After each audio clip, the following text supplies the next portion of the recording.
November 2017. A quiet suburb north of London. A 14-year-old girl was alone in her bedroom, her face lit only by the glow of her phone. For months, the app had been choosing what she saw. Content about sadness, then more content about sadness, then darker content still. Night after night, the algorithm kept deciding. Nobody outside that room knew what it was showing her.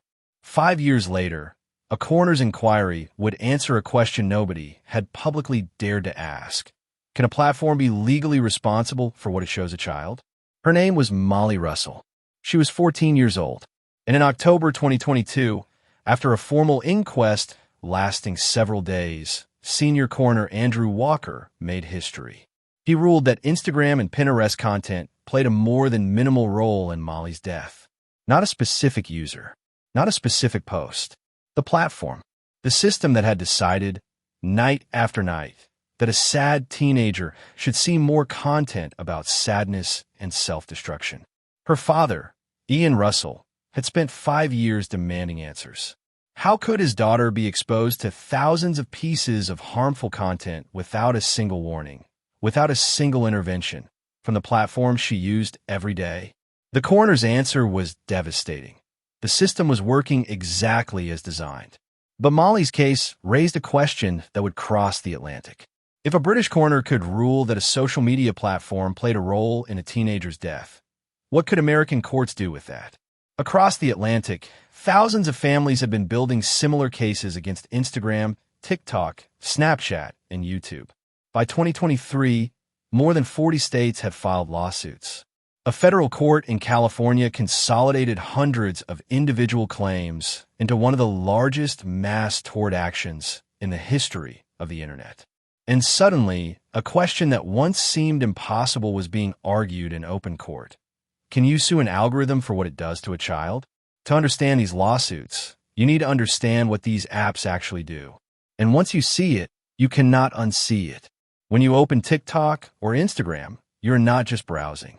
You are feeding a machine. Every second you spend on a video, every pause, every replay, every tap of the heart button gets recorded and analyzed. The algorithm uses that behavioral data to predict what will keep you watching for one more second. Then another. Then another. This is called engagement optimization. And for most adults, it is largely harmless. But researchers have found something different happening with teenagers, particularly those showing early signs of anxiety or depression. The algorithm notices that dark content keeps them watching, so it serves more dark content. The system is not malicious. It is indifferent. It optimizes for time spent inside the app, and if suffering keeps a teenager scrolling, suffering is what it will deliver. And then, in 2021, something changed. Documents leaked to the press by whistleblower Frances Haugen showed that Instagram's own internal researchers had already documented this. The company knew its platform worsened body image issues for 1 in 3 teenage girls. Not suspected. Knew. The research said so in plain language. And the product kept running without meaningful change. This is the core argument in the lawsuits. Plaintiffs are not claiming that platforms posted harmful content. They are claiming that platforms engineered a system specifically designed to maximize the time teenagers spend inside it, at any psychological cost necessary. But there was one problem.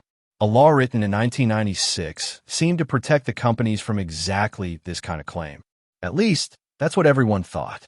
The platforms have a powerful legal defense, and they have relied on it for decades.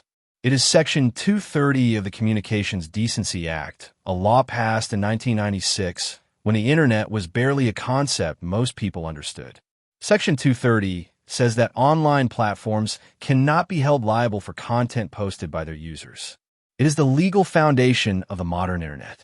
Without it, every user-generated comment and post would expose companies to potentially unlimited lawsuits. But the families suing Meta and TikTok are making a very precise legal argument. They are not suing over content. They are suing over design. The infinite scroll, the autoplay, the push notification systems engineered to pull teenagers back into the app during vulnerable nighttime hours. The recommendation engine that decides what a child sees next. Their lawyers argue that these are product design decisions. the same category as a car manufacturer's choice of brake materials or a pharmaceutical company's dosage recommendations. Platforms design products. Products can be defective, and companies can be held liable for defective design regardless of who posts what on a platform. The platforms disagreed. They spent years arguing that Section 230 protected all of it. Every algorithm, every recommendation, every notification, because underneath it all, they were simply organizing user content. And then, in November 2023, something unexpected happened in a federal courtroom in California. Judge Yvonne Gonzalez-Rogers ruled that multiple state-level product liability and negligence claims could proceed toward trial. For the first time, the legal wall around social media showed a real crack. But that ruling also raised a deeper question. What would these companies actually owe if the families won? Imagine a company discovers that a specific design choice keeps vulnerable teenagers inside its app for longer. The company knows it. The data confirms it. The research confirms it. The executives see the reports. And the design stays. At what point does that stop being a business decision and become a legal responsibility? That is the question at the center of every lawsuit filed against Meta, TikTok, and Snapchat. Not what users posted, what the company chose to build, what it chose to keep after it knew. The law has always struggled with addiction. Causation is hard to prove. Psychological harm is harder to quantify than a broken bone. But there is a word for designing a product that causes foreseeable harm and choosing not to change it. Courts have used it for decades. It is called negligence. Can a platform be responsible for what its algorithm does to a child? The courts are being forced to decide. And the answer depends on a parallel case from a different industry that most people have already forgotten. This is not the first time a major industry has faced this argument in court.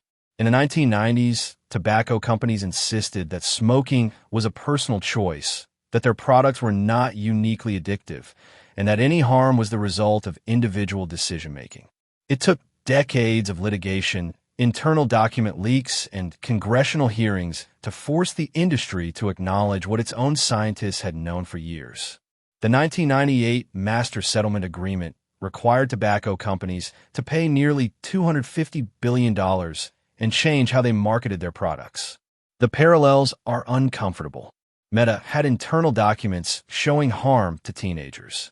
The tobacco companies had internal documents showing nicotine was engineered to be addictive. Both industries spent years publicly denying what their own researchers had documented privately. And then, one court ruling changed everything for social media. In 2021, the Ninth Circuit Court of Appeals allowed a lawsuit against Snap to proceed after a teenager died in a car crash while using a Snapchat filter that displayed his speed. The court found that the speed filter was a product design feature, not user content, and therefore Section 230 did not protect it. That ruling became the legal template for the addiction cases that followed. Meanwhile, Congress has been moving toward new legislation.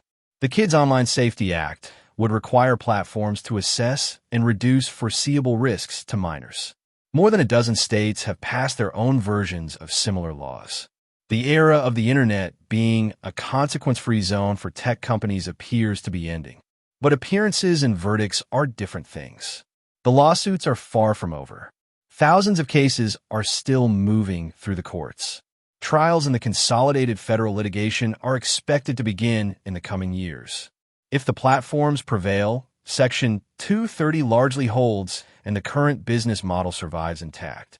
If the families win, the entire architecture of how social media engages with children could be required to change. Either way, something has already shifted. For the first time, social media companies are being required to explain their design decisions in open court, under oath. The courts are being asked a question no generation has faced before. Not whether technology influences us. Everyone knows it does. But whether technology can be held legally responsible for that influence. And the answer, when it comes, may shape the future of every screen we touch. If you believe that social media has contributed to harm to your child or someone you love, this area of law is moving fast. A personal injury attorney who handles technology or digital harm cases can evaluate your specific situation. Many offer free initial consultations. Knowledge is your first line of defense. This is educational content, not legal advice.